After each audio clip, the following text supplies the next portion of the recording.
કદવાલ પંચાયતના સફાઈ કામદારો અંધારામાં પણ ફરજ બજાવવા મજબૂર, અધિકારીઓની ઉદાસીનતા સામે લોકોમાં અસંતોષ। કદવાલ ગ્રામ પંચાયતના સફાઈ કામદારો અંધારામાં પણ સફાઈ કામગીરી કરતા જોવા મળ્યા છે।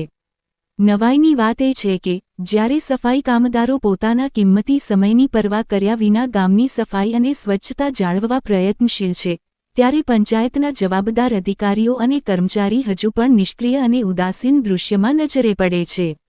મળતી માહિતી અનુસાર સફાઈ કામદારો વહેલી સવારે કે મોડી રાત્રે પણ પોતાનું કામ નિષ્ઠાપૂર્વક કરી રહ્યા છે, છતાં પણ પંચાયતના સંબંધિત વિભાગ દ્વારા તંત્રને હરકતમાં લાવવા માટે કોઈ યોગ્ય પગલાં લેવામાં આવતા નથી। સત્વરે સુવિધાઓમાં સુધારો કરવા અને કામદારોના હિતમાં પગલાં ભરવા લોકોની માંગ ઉગ્ર બની રહી છે। સફાઈ કામદારોના શોષણ સામે ઉઠી રહેલા સવાલ, પંચાયત તંત્ર શા માટે નિષ્ક્રિય છે? સફાઈ કામદારોને આધુનિક સાધનો અને જરૂરી સુવિધા કેમ નથી પૂરી પાડવામાં આવતી? પંચાયતના નિષ્ફળ સંચાલન સામે તંત્ર શું પગલાં લેશે?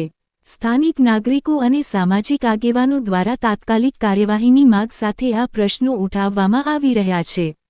જો સમયસર યોગ્ય નિરાકરણ નહીં આવે તો લોકોને ઉગ્ર આંદોલન કરવા માટે મજબૂર થવું પડી શકે છે।